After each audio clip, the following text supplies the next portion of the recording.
네, 에담의 12:45 네, 노래 듣고 돌아왔습니다. 안녕하세요. 내 인생의 명작, 저는 김하준입니다. 언제나 아침은 싱그럽고 상쾌하고 기분이 참 좋아요. 그리고 사랑하는 반려견과 함께 걸으면 기분이 더 좋죠. 네. 예전에 어떤 글에서 본 기억나는데, 반려견을 키우는 사람이 질병에 걸릴 확률이 더 낮고 오래 산다, 이런 연구 결과가 있다고 합니다. 저도 사실 시카고에서부터 데리고 왔는데 6주 된 강아지부터 키웠어요. 지금 13살 정도 됐는데 정말 이 친구 때문에 많이 이렇게 웃고 또 의지도 되고 이렇게 그래도 매일 이렇게 산책을 나가야 되니까 산책을 나갔다 와서 기분이 나빴던 기억은 없는 것 같아요. 네, 언제나 걷는다는 거, 그리고 사랑하는 동물과 함께 이렇게 또 동네 한 바퀴를 돌면은 에너지를 많이 받고는 합니다. 똑같은 강아지, 똑같은 옷을 입고 똑같은 시간대에 나와도 언제나 새롭고 상쾌한 그 아침이 주는 그 선물이 있는 것 같습니다. 기분 좋고 신선하고 행복한 아침이 있어서 오늘도 아주 힘을 내봅니다. 자, 오늘 좋은 책과 좋은 음악의 만남, 내 인생의 명작, 노래 듣고 돌아와서 시작하도록 하겠습니다. 디어크 벤틀리가 부르는 곡입니다. 리빙, 함께 듣고 돌아오시겠습니다. 네, 오늘 내 인생의 명작 여러분과 함께 나눌 주제는요, 김상균 교수가 저술한 책입니다. 메타버스. 자, 오늘 내 인생의 명작 주제인데요. 이 메타버스는 어디로 가는 버스입니까? 네, 이런 실없는 농담 많이 들어보지 않으셨나요?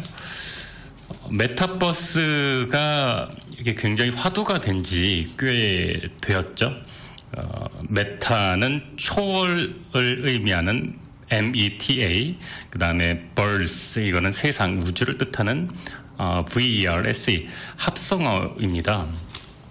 생소한 단어지만 또 우리는 이미 일상에서 이 메타버스를 경험하고 있습니다. 온라인 게임, SNS, 플랫폼 서비스, 온라인 지도, 내비게이션, GPS, 이런 메타버스, 디지털 지구, 이게 더욱 영역이 확장돼서 우리 삶에서 뗄 수 없는 세계가 되었습니다, 이미. 우리는 메타버스를 어떻게 이해하고 받아들여야 될까요? 이제는 좋던 싫던 우리는 메타버스 세상에서 살아가고 있습니다. 아주 유명하신 분이에요. 김상균 교수 이렇게 검색하면은요, 메타버스에 거의 한국에서 독보적인 아주 그 전문가로서 활동하고 계시고, 산업공학 또 게임 이런 다양한 연구 가운데 변화를 감지하고 국내 독자들에게 빠르게 소개하고자 이 책을 집필했습니다. 김상균 교수, 강원대학교 교수인데요. 이렇게 좀 이렇게 그 지방 분권화 시대에 말이죠. 이렇게 좀 지방에 있는 대학교의 교수님들도 이렇게 많이 좀 언론을 좀 통해서 알려지는 게 아주 유익하다고 생각이 듭니다. 메타버스는 기본 개념과 영역을 알기 쉽게 실제 IT 서비스 또 기업의 사례를 들어서 소개하고 있고요.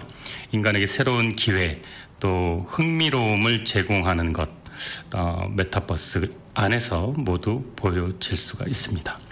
또 현실 세계의 인간에게 영향을 미칠 수 있는 부분에 대해서도 이 책에는 잘 설명해 놓았습니다. 우리는 다가올 미래를 정확하게 알지 못하죠. 다만 지금까지 있었던 일들에 비추어서 예견을 할 뿐인데요. 그런데 과거의 경험과 미래의 변화의 그 관계는 점점 줄어들고 과거와 미래가 연결 가능한 시간은 점점 짧아지고 있습니다. 우리 김상균 교수의 이 책 메타버스는 그런 의미에서 미래를 대비하고자 하는 모든 그 현대인들에게 아주 유용한 책이라고 할 수가 있겠습니다.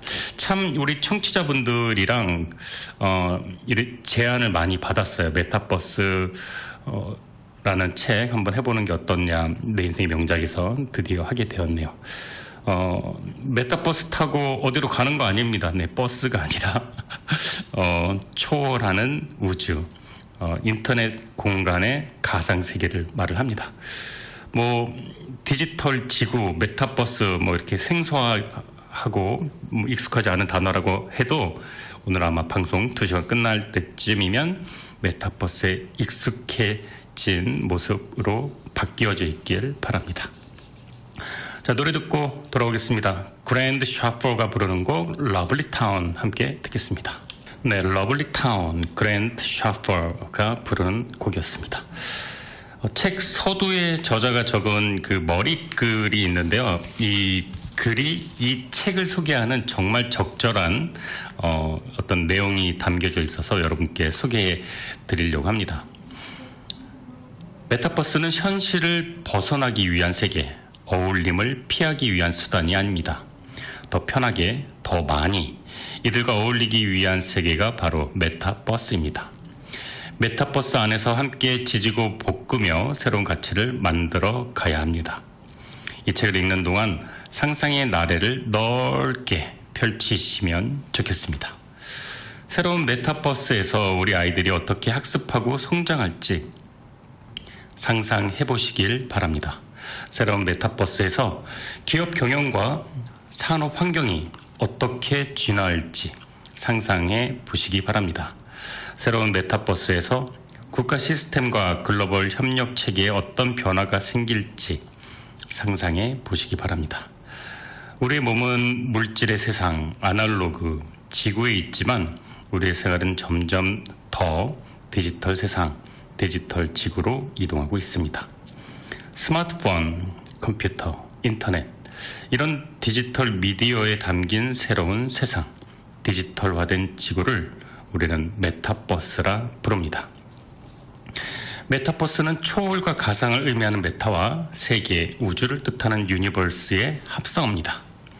현실을 초월한 가상의 세계를 의미합니다. 메타버스, 디지털 지구를 주름잡는 기업들의 성장세는 오프라인 기반의 제조, 유통 기업을 넘어서고 있습니다. 메타버스는 세계 경제의 중심이 되어가고 있습니다. 메타버스라는 개념을 그저 먼 세상 이야기, 일부 디지털 마니아나 G세대들의 놀이터 정도로 여겨서는 안 될 이유가 바로 여기에 있습니다. 내게 디지털 지구로의 여행 신나게 즐기시길 바랍니다. 조금 현기증이 나실 수 있으나 생소한 것을 처음 접할 때의 설렘 같은 자연스러운 현상이니 두려워 마시고 메타버스를 끝까지 여행하시기 바랍니다. 증강현실 콘텐츠를 경험해보면 마치 현실 공간을 배경으로 평양 우주 속 다른 지구에서 살아가는 것 같은 느낌을 받게 될 겁니다. 게으른 뇌를 깨워내는 수단으로 등장한 게 바로 증강현실입니다. 어차피 대부분의 정보는 버려지니까 버려지지 않도록 정리, 요약된 정보를 눈에 띄게 만들어서 던져주는 방식입니다. 이런 증강현실 장치는 정보를 효율적으로 전달하는 것과 동시에 특정 상황에서 우리에게 강한 실제감을 전해줍니다. 스마트폰에 달린 여러 개의 고성능 렌즈가 하는 역할은 우리의 라이프 로깅용 이미지 촬영입니다.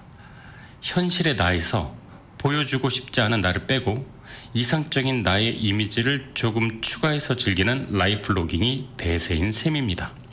이 책을 읽는 독자들은 서로 삶의 기록, 라이프 로그를 공유하고 응원하는 라이프 로깅 메타버스 속 친구들을 여행의 동반자로 바라보면 좋겠습니다. 그래야 여러분이 그 메타버스 속에서 여행의 동반자들과 서로 더 편하게 지내며 더 행복해지기 때문입니다. 소셜미디어에 무언가를 올리면 타인이 내게 반응해 주리라는 기대감에 도파민이 분비된다.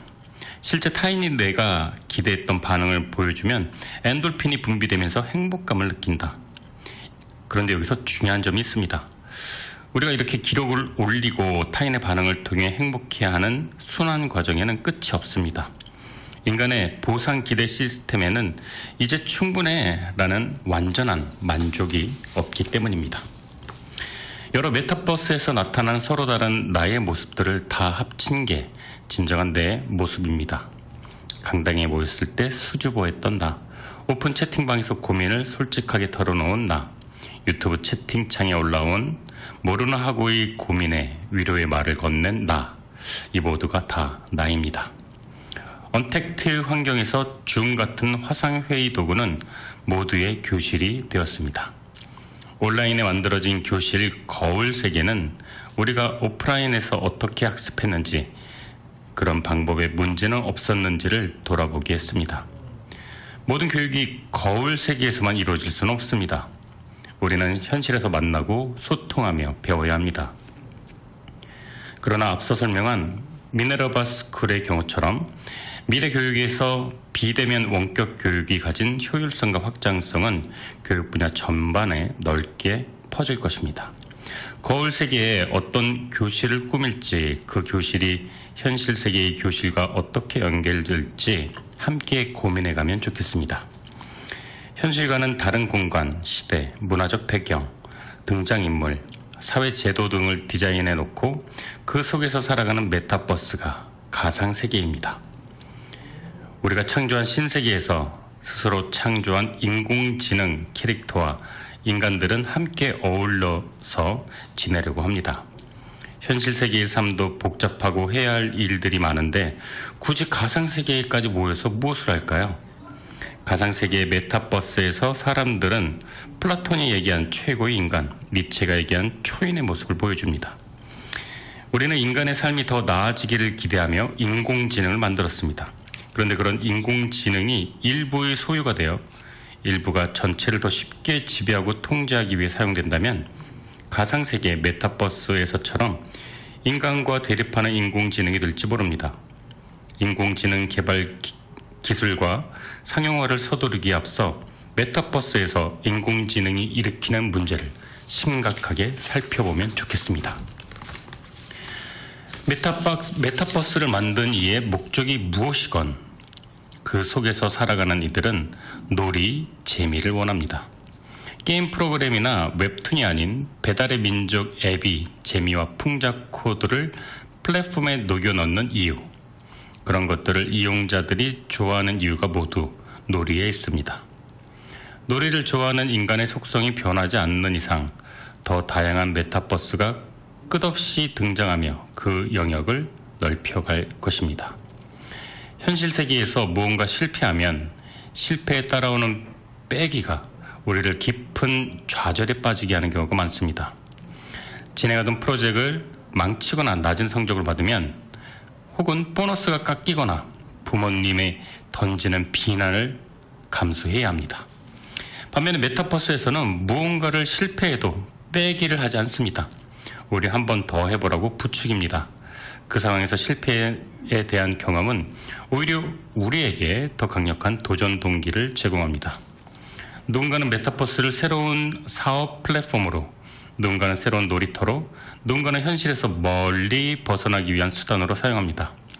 통제 불가능한 고민, 불행이 당신을 짓누른다면 메타버스에서 잠시 기분을 전환하며 잊어도 좋습니다. 그러나 메타버스가 현실을 완전히 잊기 위한 수단이 되어서는 안 됩니다. 메타버스 속 삶이 아무리 빛날지라도 현실이 있기에 메타버스가 존재합니다. 메타버스의 미래에 관심을 두시기 바랍니다. 메타버스로 향하는 당신의 여정을 응원합니다. 한국에서 관객 1,400만 명을 동원한 가상현실 세계의 SF 영화 아바타. 네, 다들 기억나시죠? 그 초록색 아바타. 네, 저도 기억이 나는데 엄청난 신드롬이었죠. 네, 아바타라는 게 그 이후로 아주 전 세계를 강타했던 것 같아요. 새로운 문화로. 근데 바로 그 아바타가 이 메타버스의 주인공입니다. 아바타를 통해 새로운 것들을 경험하고 대리만족할 수 있다는 또 다른 현실의 세계가 관객들에게 어필이 된 것이 아바타 영화 흥행 이유인데, 두 다리를 쓸 수 없는 장애인인 전직 해병대원 제이크가 캡슐에 들어가서 자신의 신경기를 아바타에 연결시키면 몸을 자유자재로 움직일 수 있고 사랑도 나눌 수 있고요. 현실에서는 상상도 할 수 없는 일들이 벌어지게 되는 것이었죠. 몸은 현실에 있지만 정신은 가상세계에서 자유자재로 움직이는 그 모습, 관객은 영화를 통해 현실과 가상의 경계가 허물어지는 것을 경험하게 됩니다. 이 아바타가 가상세계에 대해 갖는 의미는 아바타라는 영화를 통해서 사람들이 상상 속으로 가져왔던 가상세계에 대한 개념을 실제 영상으로 보게 된 것이죠. 그래서 아마 그 가상세계가 조금 더 가깝고 친숙하게 느끼는 계기가 이 영화 덕분에 된 것 같은데, 그렇다면 현실 세계에서도 가상의 아바타가 존재할까요? 이미 그런데 많은 사람들이 온라인 게임이나 뭐 포털 사이트를 통해서 자기 아바타를 꾸미고 아바타의 감정을 이입시키고 뭐 아바타의 옷을 사고 뭐 쇼핑을 하고 그런 일들 비일비재하죠. 실질적으로 기술이 발달하고 네트워크가 확장되면서 사람들의 상상력이 매우 가깝게 그 본인들의 아바타를 꾸미게 됩니다. 뭐 인스타도 마찬가지고요. 가상현실 기술이 확장된 형태로 사람들에게 서비스되고 있기 때문에 그런 의미에서 메타버스 기술과 비슷하거나 가상현실의 확장판이 바로 메타버스라고 생각을 해도 좋을 것 같습니다. 현실과 가상 공간을 이어주는 매개체인 아바타가 존재하는 또 다른 현실, 3차원의 공간, 메타버스. 자, 노래 듣고 돌아와서 계속 이어가도록 하겠습니다. 편진섭이 부르는 곡이에요. 내게 줄 수 있는 건 오직 사랑뿐. 사실 한국이라는 나라에서 메타버스의 세계는 참 친숙한 편이다. 우리가 컴퓨터 게임 등을 통해 화면 속 자신의 아바타인 캐릭터를 조종한다. 사람들은 이를 통해 현실에서 하지 못하는 것들을 가상세계에서 마음대로 할 수 있는데요. 또 게임 즐기면서 캐릭터의 애정을 가지고 경험치, 제가 근데 게임을 잘 안 하고 못 하고, 그러니까 지금 이제 어른이 돼서 그런 게 아니라 어릴 때부터 저는 오락실도 안 갔던 것 같아요. 거의 만화 보는 건 좋아했는데 뭐 이렇게 리니지라든가 스타크래프트라든가 뭐 위닝이라든가 참 거짓말 같겠지만 단 한 번도 해본 적이 없습니다. 제가 이 메타버스라는 책을 소개해드릴 자격이 되는지 모르겠는데 참 게임이랑은 안 친한 그런 캐릭터입니다. 그런데 이제 게임이 아니더라도 예전에 이제 싸이월드에서 그 이모티콘, 뭐 도토리 이렇게 꾸미기도 했었고, 또 이제 그 가상현실 세계가 이 게임만 있는 것은 아니니까요. 경험치나 성장을 하면서 사용자 본인의 성취감, 그 대리만족을 많이들 느낀다고 하죠. 화면 안의 캐릭터들은 자신의 임무를 수행하고 또 사용자들이 상상하는 대로 사람들과 만나고 파티를 하고, 또 게임 속에서는 이 동일한 시간 개념, 동일한 상거래 개념 이런 것들이 있죠. 그 현피라고 그러죠. 이 게임에서 캐릭터, 게임에서 뭐 칼이나 총 뭐 이런 것들을 직접 이렇게 살 수도 있죠. 사람들에게 익숙한 가상세계, 네, 싸이월드, 사이좋은 사람들, 아주 예전에 저도 이 싸이월드의 그 유치한 감성에 아주 한몫을 하고는 했었는데, 여기 싸이월드에서 미님이라고 불리우는 2등신 2D 아바타 미니홈이라는 가상 공간에 1촌을 통해서 사람들과 인맥을 구축하고 했었죠. 1촌 맺으면은 뭐 사진, 뭐 영상, 방명록 이런 거 같이 보고요. 또 이렇게 일촌 관계는 또 사이버 공간의 무한한 관계로 확대됐었죠. 싸이월드 참, 왜 근데 이 서비스가 지금은 중단됐죠. 참 좋았었는데 말이죠. SNS의 싸이월드 붐은 아주 대한민국이 최고였었죠. 한국은 아바타 자체에 익숙한 온라인 게임의 강국이죠. 그리고 국민 절반이 뭐 거의 게임상 인맥을 구축하고 있고요. 또 한국 사람들은 가상세계라는 공간에 이미 익숙해져 있다고 보아도 그래서 무방할 겁니다.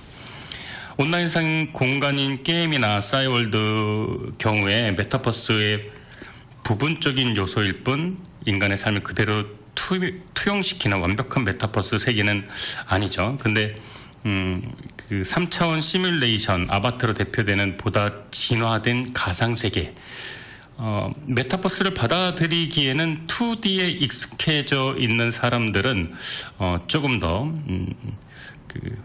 노력을 좀 해야 되겠죠. 기존의 문화로 인해 3차원의 가상세계의 메타버스를 받아들이기가 쉬운 문제는 아닐 겁니다. 메타버스에 익숙하지 않은 이유는 메타버스라는 것 자체가 일반적으로 이를 만들어내는 과정이 참여와 공유를 기반으로 만들어지고 있고, 또 이런 과정에서 제약이나 법칙, 규정 이런 게 사실은 존재하지 않는 형태가 많죠. 그래서 그런 가상 세계들은 어떠한 목적이나 레벨업을 한다거나 사람들과의 관계가 형성되고 자신의 홈페이지를 꾸미는 이런 단지 그런 목적으로 서비스가 되어 있었기 때문에 아주 단순화된 그 가상세계에는 익숙해져 있는데, 어떤 목적 없이 단순히 참여를 통해서 자유롭게 개발할 수 있는 형태의 가상세계인 메타버스는 아직까지는 좀 익숙하지 않은 것이 사실인 것 같습니다. 미래의 메타버스 비중은 얼마나 높아질까요? 왜 우리는 메타버스를 받아들여야 할까요? 현실에서 나는 한 명으로 존재하지만 메타버스 안에서의 나는 여러 가지 캐릭터로, 그리고 원하는 방향으로 언제든지 키울 수가 있습니다. 그리고 그 공간에서 더욱 편리하고 자유롭게 다양한 나로 시간과 시공간의 제약을 없앤 세상에서 살 수가 있기 때문입니다. 스테파니 포이츄라가 부르는 곡 I Love You 3000 노래 듣고 돌아오겠습니다. 사용자가 눈으로 보는 현실 세계에 3차원의 가상 물체를 겹쳐 보여주는 기술이 증강현실이라고 하는데요. 이 현실 세계를 가상 세계로 보완해주는 이 개념 증강현실은 컴퓨터 그래픽으로 만들어진 가상 환경을 사용하지만 주 역할은 이제 현실 환경입니다. 컴퓨터 그래픽은 현실 환경에 필요한 정보를 추가로 제공하는 역할을 하고요. 사용자가 보고 있는 실사 영상에 3차원의 가상 영상을 겹침으로써 현실 환경과 가상 화면과의 구분이 모호해지도록 한다는 것이 그게 이제 증강현실이라고 하는데요. 이 기술이 가상현실 이 기술이 가상의 환경에 사용자를 몰입하게 해서 또 실제 환경 이기도 하고 또 가상이기도 하죠. 그래서 완전히 허구도 아니고 완전히 실제하는 것도 아닌 이제 증강현실이라고 합니다. 그래서 실제 환경과 가상의 객체가 혼합된 증강현실 기술은 사용자가 실제 환경을 볼 수 있게 해서 더 나은 현실감과 부가 정보를 제공합니다. 현실 세계에 있는 물리적 대상의 컴퓨터 데이터가 이렇게 겹쳐 보이게 하는 건데, 증강현실이 예를 들어서 그 디지털 카메라를 통해서 찍은 사진에 관련 데이터들을 쓰거나 표시되거나 어떤 이제 응용을 하는 거죠. 그래서 실제 이미지에 가상 데이터를 덮어 씌우는 관련 기술을 증강현실이라고 하는데, 이 덮어 씌우는 데이터의 종류는 텍스트도 되고 오디오도 되고 그래픽도 되고 다양하게 입혀질 수가 있다고 합니다. 증강현실과 가상현실의 차이는요, 증강현실은 현실을 기반으로 새로운 것을 이렇게 더하는 개념이라면, 그 가상현실은 오로지 가상의 현실을 꾸며낸 공간에서 이야기한다고 합니다. 그래서 증강현실은 더 많은 생동감과 실제하는 것 같은 그런 느낌을 준다고 합니다. 이란의 대통령 선거 부정 항의 시위, 중국 신장 위구르 자치구에서 인종 폭동, 또 팝 황제 마이클 잭슨의 돌연 사망, 이 사건들의 공통점은 바로 어떤 뉴스 기사가 아니라 굉장히 신속한 트위터라는 네트워킹 서비스에 의해서 전파된 뉴스라는 것입니다. TV나 신문보다도 이 140자의 트윗, 이 트윗이 트럼프 대통령도 참 많이 했죠. 네. 이런 것들이 가능한 이유는 이게 단순하게 텍스트가 제한됨으로써 굉장히 빠르고 널리 알려지는 그런 그 특징이 있고요. 또 이 새로운 사실들을 가장 빠르게 알릴 수 있는 매체가 트위터고, 이런 속보 속은 기존의 올드 미디어들이 쫓아갈 수 없는데요. 뭐 지진, 시위, 사고, 사건 뭐 이런 것들은 트위터 내의 RT라고 그러죠. 리트윗이라고 해서 RT, 이게 남이 올린 글을 다시 트윗하는 거. 이런 것은 내가 접한 유용한 정보나 뉴스를 다른 사람 팔로워들에게 알리고 또 트위터 사용자들이 만든 약속인데요. 리트윗은 원래 목적은 정보의 전파라고 할 수 있고요. 리플라이와 달리 리트윗은 아이디 앞에 RT가 들어감으로써 나를 팔로우하는 사람들에게, 팔로워들에게 다 공개됩니다.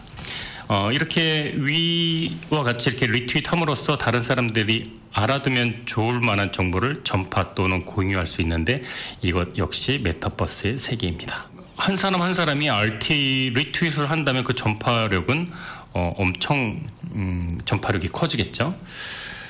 자, 이제 1부는 여기서 마쳐야 될 것 같습니다. 어느덧 6시가 다 되었고요. 내 인생 명작 1부 여기서 마치고요. 저는 2부 순서로 다시 돌아오도록 하겠습니다. 메이저가 부르는 Why I Love You 라는 곡, 그 다음에 한 곡 더 들으시죠. 캐럴 퀸이 부르는 You Got a Friend, 이 두 곡 듣고 저는 2부로 내 인생의 명작으로 다시 돌아오도록 하겠습니다. 김하준의 내 인생의 명작 2부 청취하고 계십니다. 내 인생의 명작은 매주 토요일 오후 5시부터 7시까지 2시간 동안 방송됩니다. 사연이나 음악 신청은 am1660h@gmail.com으로 보내주시면 됩니다. 앞에 am1660 그 뒤에가 김하준의 h예요. am1660h@gmail.com.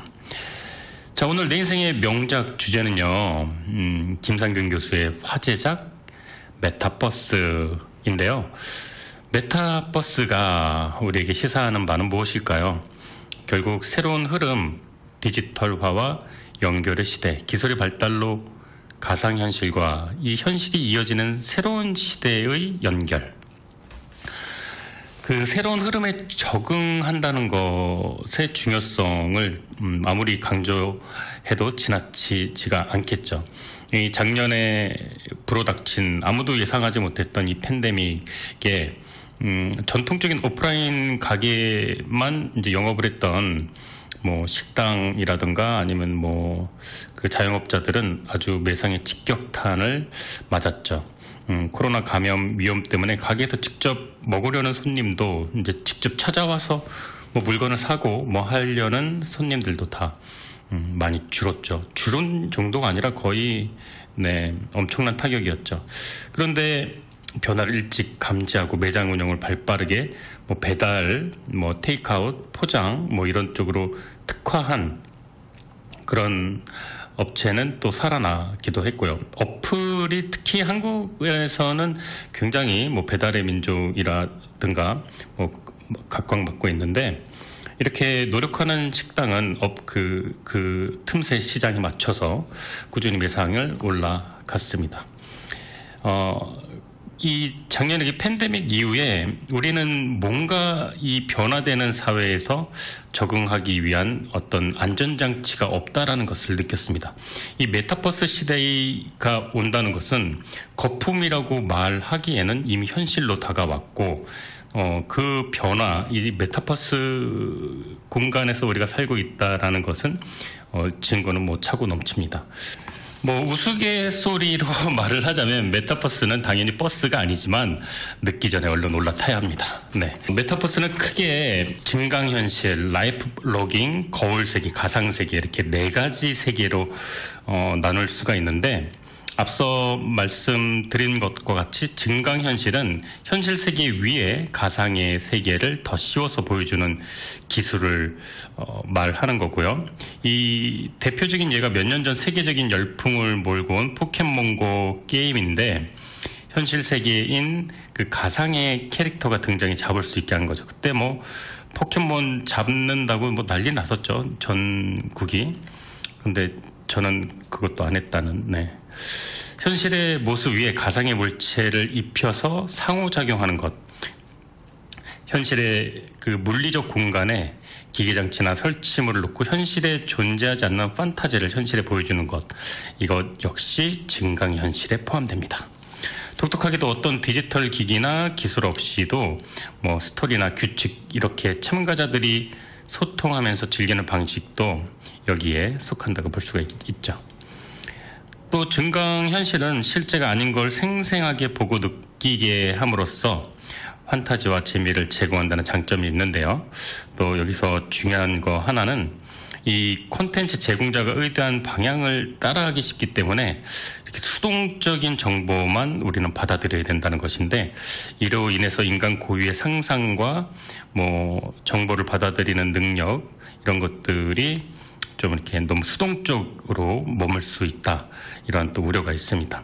자체 일부에서 의도를 가지고 부적절한 내용의 콘텐츠를 가공해서 대중에게 제공한다면 그 피해는 너무나도 클 것입니다. 과학기술적인 요소가 딱히 없어도 증강현실을 제한하는 케이스가 있는데, 코카콜라에서 눈이 내리는 그 핀란드와 따뜻한 싱가포르에 각각 모니터가 달린 기기를 만들어서 핀란드에서는 눈을 담아 보내고 싱가포르 사람들은 눈을 선물 받는 장면을 만들어낸 겁니다. 그 핀란드 쪽에서는 눈 투입구를 만들고 싱가포르에서는 인공 제설기를 달아서 핀란드의 눈이 싱가포르에 전해진 것처럼 할 뿐 인문학적 감수성만으로 증강현실을 만들어냈던 그런 사례도 있습니다. 자, 노래 듣고 돌아오도록 하겠습니다. 샘 스미스가 부르는 것 Too Good at Goodbyes 함께 듣고 오시죠. 네, 메타버스란 고속통신, 가상현실, 클라우드 서버, 뛰어난 그래픽 기술, 뭐 이런 탄탄한 기술력을 바탕으로 세워지는 세상인데요. 그래서 고도화된 기술이 전부일 것만 같은 착각이 들기도 합니다. 근데 가장 중요한 것은 무엇이 아닐까 하는데, 메타버스의 스토리텔링. 그러니까 누가 무엇을 할지가 가장 중요하겠죠. 뛰어난 컴퓨터 그래픽을 자랑하는 영화가 반드시 흥행에 성공하는 것은 아니겠죠. 영상미뿐만 아니라 설득력 있고 흡입력 있는 스토리텔링이 없으면 안 될 겁니다. 메타버스도 이와 마찬가지고, 뭐 뛰어나고 휘황찬란하게 엄청난 기술력으로 뭐 이렇게 꾸민다고 하더라도 대체 누가 그 안에서 무엇을 할지를, 어떤 세상을 창조할지 그 진지한 고민이 결여된다면 메타버스의 가치는 반감되거나 부작용을 낳을 수도 있을 겁니다. 아니면은 이 저자가 지적하는 것처럼 증강현실 메타버스는 단순히 신기술의 전시장으로 전락할 수도 있겠죠. 증강현실은 가상 공간뿐만 아니라 제조 현장, 공장의 환경도 변화시켜서 효율을 아주 극대화하고 있습니다. 대표적인 예가 스마트 팩토리인데, 제품 생산 과정에 다양한 정보통신 기술을 적용해서 생산 효율을 향상시킨 미래형 공장, 이걸 스마트 팩토리라고 한다는데, 이 증강현실을 적용하면서 작업 현장에서 근로자들이 실물에 겹쳐 보이는 이미지를 이용해서 더 쉽게 작업을 하고, 너무 부품 정보, 재고, 전체 조립 도면, 이런 것들을 쉽게 파악해서 오류를 줄이고 생산품의 품질도 향상시켰다고 합니다. 뭐 구체적인 예를 들면 제작 공정이 복잡하기로 아주 잘 알려진 전투기 조립 공장에서 증강현실 도입으로 작업 정확도와 생산 속도가 엄청나게 향상되었다고 하고요. 메타버스 하면은요, 현실과 동떨어진 가상이나 뭐 판타지만을 떠올리기 쉬울 텐데, 실제 이렇게 작업 현장에서도 엄청난 효과를 발휘하고 있다는 점을 알아야 할 겁니다. 앞으로도 여러 산업 현장에 이 메타버스가 도입이 될 것이고, 또 그렇게 되어 가고 있겠죠. 효율은 높아지고 원가는 절감되고 생산자의 안전은 확보되는 이점을 누릴 수 있을 것이라고 예상하고 있습니다. 라이프 로깅이라는 그 용어가 있는데요. 이 라이프 로깅은 우리 삶의 경험과 정보를 기록하고 저장하고 공유하는 활동을 이 메타버스에서는 라이프 로깅이라고 한다고 해요. 우리에게 익숙한 소셜미디어, SNS, 뭐 페이스북, 인스타, 트위터, 카카오 스토리, 이런 것들이 다 라이프 로깅 메타버스의 범주에 포함된다고 합니다. 나 라이프 로깅 안 해 라고 우리가 말을 해봤자 우리는 이미 지금 몇 년 전부터 하고 있다는 거죠. 뭐 용어는 낯설어도 우리는 이미 그 가상세계 안에 들어와 있었던 것이죠. 나의 아이디가 현실의 나를 대신해서 SNS 속에서 다른 사람들과 연결되고 소통되는 그런 또 가상세계와 우리는 이어지고 있습니다. 현실의 나와 소셜미디어 속의 나는 온전히 같지는 않고 그렇다고 완전히 다르지도 않습니다. 인스타그램에서 나, 유튜브에서 나, 또 현실의 나는 모두 다른 인격일 수 있고 같은 인격일 수도 있습니다. SNS가 발달하면서 두드러지는 특징 중에 하나라고 할 수가 있을 겁니다.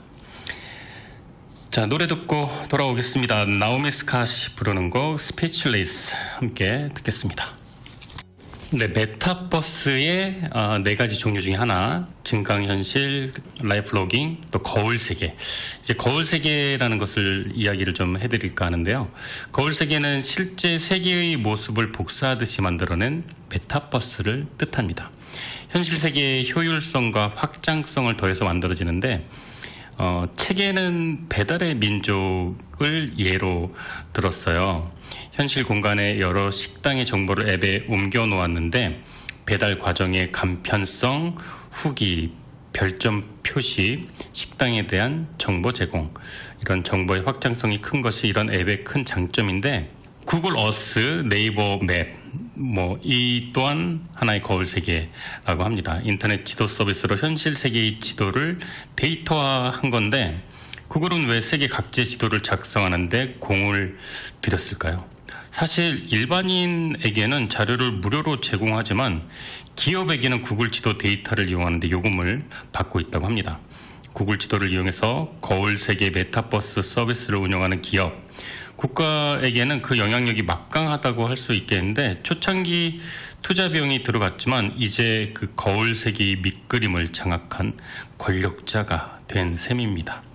거울 세계를 대표하는 게임 중에 하나가 마인크래프트라고 하는데, 이 투박하고 거친 그림 이미지 때문에 이 게임이 인기를 끈다는 게 처음엔 납득이 참 안 갔지만, 게임의 창조성과 자유로움을 살펴본 다음에는 고개가 끄덕여졌다고 합니다.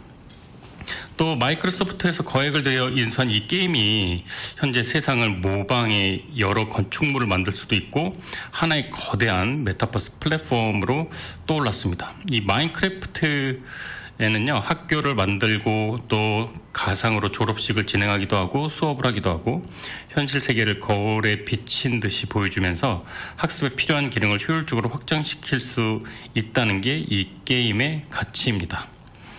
어른들은 잘 이해를 못하거나 때론 부정하는 게 게임이라고 하지만, 어린 세대, MZ 세대라 그러죠. 밀레니엄 세대의 M, 그 다음에 또 G 세대의 G. 이 MZ 세대들은 이 가상의 공간에서 이벤트를 기획하고 배움으로도 그게 또 이어져 나간다고 합니다. 이 작년에 그 팬데믹을 직격탄을 맞은 반면에 또 그 코로나 바이러스가 또 수혜자도 있었죠. 그게 바로 줌이죠. 메타버스의 화상회의 서비스 줌인데, 저도 줌으로 많이 이제 수업도 하고 이제 북클럽도 진행하고 있는데요. 재택근무자들도 이용을 많이 하지만 학생들이 참 많이 줌을 이용을 했고요. 언택트 시대를 맞이해서 이제는 학교를 갈 수 있음에도 불구하고 비대면으로 줌으로 수업을 하는 그런 경우도 있고, 오프라인의 교육의 수명은 다한 게 아닌가 이런 생각도 듭니다. 책에서 몇 가지 핵심을 짚어냈는데, 강사가 단순히 일방적으로 강의를 내보내는 것에 지나지 않는다면 어떤 상호작용이 부족한 상황에서는 어떤 강사도 어떤 경쟁력을 잃을 것이다, 이렇게 또 이야기도 나왔습니다.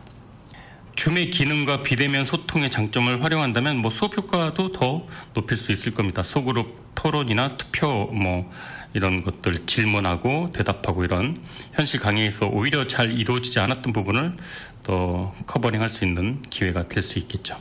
줌 같은 화상회의 도구를 이용을 하면 오히려 그 교육 여건이 더 나아질 것이라는 믿음도 있습니다. 뭐 교육받기 힘들었던, 학교가 없었던 뭐 아주 오지의 어떤 뭐 아프리카 그런 지역에서 최고의 그 도심에서 받을 수 있는 최고의 교육을 무상으로 받을 수도 있을 겁니다. 지리적, 물리적, 경제적 여건을 넘어서 좀 더 많은 이들에게 양질의 교육을 받을 수 있다라는 장점도 기대되고 있습니다. 저도 작년 2월, 3월부터 매주 목요일 저녁에 온라인 줌으로 북클럽을 하고 있는데 한 2년 가까이 했던 것 같습니다. 저도 메타버스에 또 승차를 했네요. 알게 모르게. 자, 노래 듣고 돌아오도록 하겠습니다. 제레미 저커가 부르는 Come Through 함께 듣도록 하겠습니다. 네 번째로 소개되는 메타버스의 분류, 바로 가상세계로 대표되는 게임입니다. 가상세계. 과거 게임을 즐기는 몇몇의 전유물이었죠. 그런데 그 자체로 메타버스 또 플랫폼을 발전해서 무한한 가능성을 보여주고 있습니다. 메타버스 게임 중에 로블록스라는 게 있는데 마이크 트래프트랑 비슷한 형식인데 게임 안에서 사용자가 다양한 주제의 게임을 만들 수 있다는 게 다르다고 합니다. 제가 이렇게 게임 얘기만 나오면 버벅대는데 이제 익숙해져야 됩니다. 저도 게임 보통 일반적인 요즘 나오는 게임들은 게임 그 자체 내에 화폐가 있죠. 거기서 통용이 되는 게임 내에서 창작자로 활동하고 수익을 벌고 뭐 가상화폐처럼 가상화폐도 메타버스의 한 일부가 되려나요? 네, 가상이라고 또 말을 하다 보니까 또 이게 모두 다 또 통용되는 것이 아닌가 생각도 드는데요. 미국 아이들이 현재 유튜브보다 러블록스를 더 많이 즐기는 것으로 알려져 있는 만큼 발전 가능성이 이 게임이 무궁무진하다고 합니다. 또 배틀로얄 방식의 게임 포트나잇은 유명 래퍼 트래비스 스캇의 콘서트가 거기서 게임 자체에서 콘서트가 또 펼쳐졌고요. 나이키나 마블이랑 협업해서 나이키 에어조던 의상 히어로스의 무기를 포크나이트 안에서 이용할 수 있게 나이키가 제공을 또 했습니다. 게임이면서 현실의 이벤트나 상품이 제공된 거를 두고 현실과 경계가 불분명해졌다고 볼 수도 있고 메타버스가 확장되었다고 여길 수도 있습니다. 앞으로 메타버스는 이렇게 여러 번 각각의 사이트나 채널에 접속할 필요 없이 하나의 메타버스로 통합될 것으로 축된다고 저자는 말합니다. 그 안에서 일도 하고 쇼핑도 하고 소통도 하고 이렇게 하나로 쭉 연결되는 거죠. 나이키나 마블이 포트나이트라는 게임과 협업을 했다면 루이비통은 반대로 그 롤게임의 로고나 캐릭터를 현실 제품에 입혀버렸습니다. 네, 버버리는 명품 기업임에도 게임을 만들어서 발표하기도 했고요. 또 이들의 노력은 게임에 익숙한 G세대와 소통하려는 움직임으로 볼 수가 있겠습니다. 세계 명품 시장의 차세대 주인에게 자사의 제품을 홍보하고 또 알리기 위한 노력일 수 있을 겁니다. 그래서 앞으로는 G세대가 그들의 놀이터인 메타버스를 빼놓고는 기업 경영을 말할 수 없게 되었다라고 저자는 강조합니다. 또 이 책 마지막 장에는 미래의 메타버스에 대두될 만한 문제점을 짚어보고 또 대처법을 제시하는데, 먼저 메타버스는 현실을 완벽히 대체할 수는 없다고 저자는 경고합니다. 메타버스가 아무리 뛰어나다라고 해도 어디까지나 현실을 모방한 공간이기 때문에 메타버스는 모방을 통한 놀이의 공간이고, 놀이를 좋아하는 인간의 속성 때문에 메타버스는 여러 형태로 등장하면서 영역을 넓혀갈 것이라고 저자는 말합니다. 그래서 인간은 메타버스 속에서만 살아가는 미래를 꿈꾸는 사람도 있습니다. 그래서 정신세계만 가지고 인간은 살아갈 수 없으니까, 이 정신이 없다면 물질도 무의미하겠지만 물질 없이는 우리의 정신도 존재할 수가 없겠죠.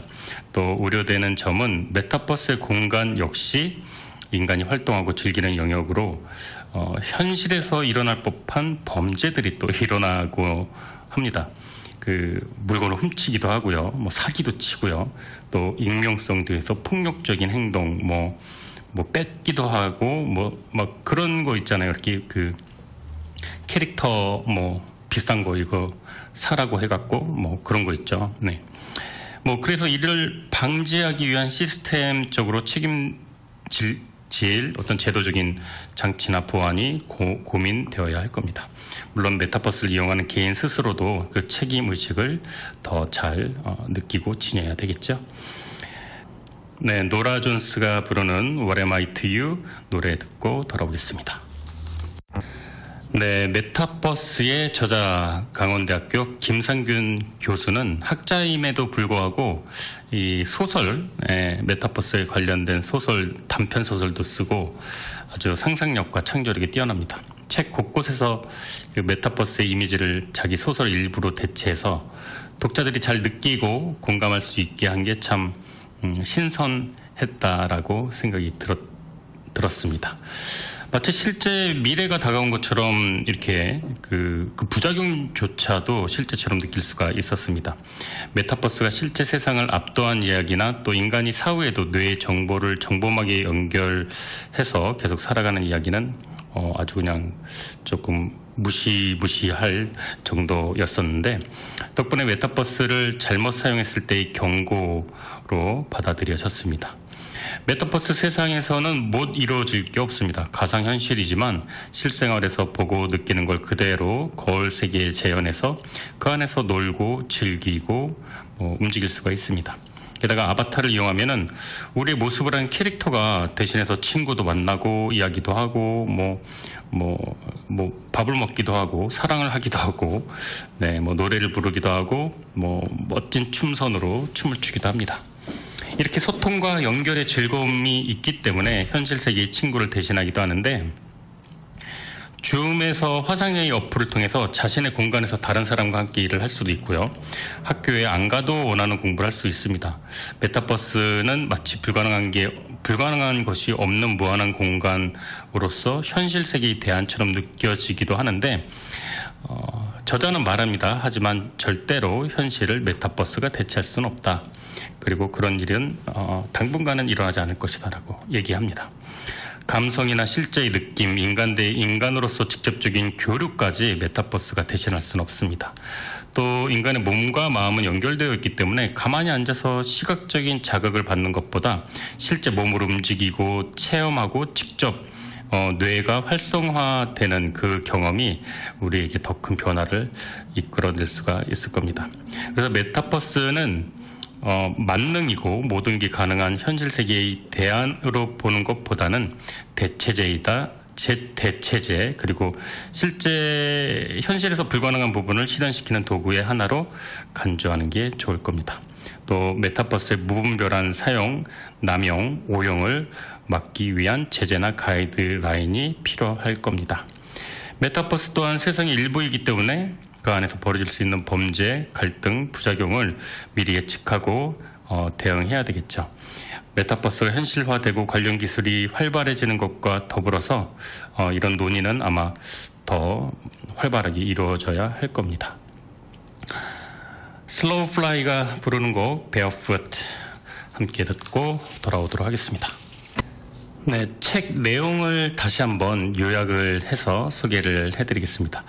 이 메타버스는 가상과 초월의 의미인 메타, 그리고 세계 우주의 개념인 유니버스의 합성어로 3차원의 가상세계를 의미하고요. 이 저자는 앞으로 미래를 암시하고 이미 우리에게 다가올 새로운 세계를 소개하고 있습니다. 메타버스는 총 4가지로 분류가 되는데, 첫 번째가 증강현실, 두 번째가 라이프 로깅, 세 번째 거울 세계, 네 번째는 가상 세계.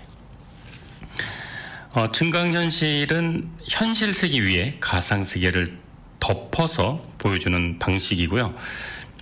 포켓몬고가 아주 대표적인 예고, 2018년 TVN에서 방영됐던 알함브라 궁전의 추억이 증강현실이었다고 하네요.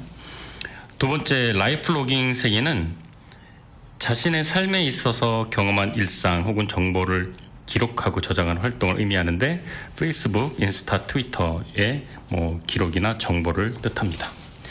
또 세 번째는 거울 세계인데 실제 세계의 모습, 정보, 구조를 그대로 가져와서 복사해서 만들어낸 세계를 의미합니다. 이를 대표하는 애플리케이션은 배달의 민족, 구글어스, 네이버 맵 그런 것들이 여기에 속한다고 볼 수가 있습니다. 또 끝으로 가상세계는 현실과는 다르지만 하나의 시대, 배경, 등장인물 속에서 살아가는 세계를 칭하는데 대표적인 예로는 포트나이트, 리니지, 월드 오브 워크래프트 이런 게임들이라고 합니다. 게임 이름만 나오면 아주 저자는 우리가 이 네 가지 메타버스를 이용하고 잘 활용해야 한다고 얘기하는데 예를 들어서 작년에 이 팬데믹이 엄청났을 때 모든 학교가 등교가 금지됐었죠.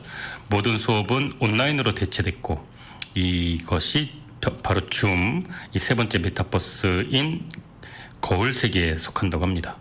또 기술과 창의적인 측면에서는 너무 감탄을 하지만 한편으로 우리 사회가 초, 중, 고 학생들이 게임 중독, 소셜 미디어에 빠지고 심지어 그 온라인 상에서만 돌아다니고 실제 그 삶에서는 아주 그 페인처럼 그런 또 부작용도 있었기 때문에 여러 가지 제도적인 장치와 보완은 필요할 거라고 저자도 경고를 했습니다. 메타버스를 포함한 대부분은 자본 기업이 만들어낸 상업적인 수단이 베이스가 깔린 것이죠. 그래서 어떻게 보면은 이것들이 우리를 심리적으로 조종하고 더 시간을 더 많이 투자하게 만들므로써 이익을 얻는 그런 구조인데 만약에 우리가 계속 어떤 그 편의성과 신기술에 현혹돼서 계속해서 메타버스 세계에만 있는다면 육체적인 건강, 심리적인 건강, 심지어 인간관계까지도 망가질 수가 있겠죠. 우리가 메타버스를 능동적으로 이용하면 그 이상의 편리함과 신세계를 경험할 수 있지만 수동적으로 이렇게 이용을 당한다면 자본기업이 원하는 대로 조종당하게 될 수도 있을 겁니다. 자, 제이슨 무라지의 노래 듣고 오겠습니다. I won't give up. 함께 듣겠습니다. 네, 앤 마리의 2002까지 노래 한 곡 더 듣고 돌아왔습니다. 저자의 이 한마디가 이 책을 소개하는 가장 적절한 설명이 될 것 같아서 다시 소개를 해드릴까 하는데요. 이 책 서문에서 저자가 밝힌 메타버스에 관련된 저자의 생각과 이야기 정리를 해서 제가 다시 소개를 해드릴까 합니다. 메타버스는 현실을 벗어나기 위한 세계, 어울림을 피하기 위한 수단이 아니다. 더 편하게, 더 많이 사람들과 어울리기 위한 세계가 바로 메타버스입니다. 메타버스 안에서 함께 살며 새로운 가치를 만들어 가야 합니다. 이 책을 읽는 동안 여러분들이 상상의 나래를 넓게 펼치시면 좋겠습니다. 새로운 메타버스에서 우리 아이들이 어떻게 학습하고 성장할지 상상해 보시기 바랍니다. 새로운 메타버스에서 기업 경영과 산업 환경이 어떻게 진화할지 상상해 보기 바랍니다. 새로운 메타버스에서 국가 시스템과 글로벌 협력 체계에 어떤 변화가 생길지 상상해 보기 바랍니다. 우리 몸은 물질의 세상, 아날로그 지구에 있지만 우리의 생활은 점점 더 디지털 세상, 디지털 지구로 이동하고 있습니다. 메타버스를 만든 이의 목적이 무엇이건 그 속에서 살아가는 이들은 놀이, 재미를 원합니다. 게임 프로그램이나 웹툰이 아닌 배달의 민족, 앱이 재미와 풍자 코드를 플랫폼에 녹여 넣는 이유, 그런 것들을 이용자들이 좋아하는 이유가 모두 놀이에 있습니다. 놀이를 좋아하는 인간의 속성이 변하지 않는 이상 더 다양한 메타버스가 끝없이 등장하며 그 영역을 넓혀 갈 것입니다. 현실 세계에서 무언가 실패하면 실패에 따라오는 것들의 좌절을 우리는 겪게 됩니다. 진행하던 프로젝트를 망치거나 낮은 성적을 받으면 그에 합당한 대우가 주어집니다. 하지만 메타버스에서는 무언가를 실패를 해도 큰 타격이 없습니다. 오히려 더 나은 결과를 위해서 한 번 더 해보라고 부추기는 경우도 생깁니다. 그 상황에서 실패에 대한 경험은 우리에게 오히려 더 강력한 도전 동기가 됩니다. 누군가는 메타버스를 새로운 사업 플랫폼으로, 누군가는 새로운 놀이터로, 누군가는 현실에서 멀리 벗어나기 위한 수단으로 사용합니다. 통제 불가능한 고민, 불행이 당신을 짓누른다면 메타버스에 들어와서 잠시 기분을 전환하며 잊어도 좋습니다. 그러나 메타버스가 현실을 완전히 잊기 위한 수단이 되어서는 안 됩니다.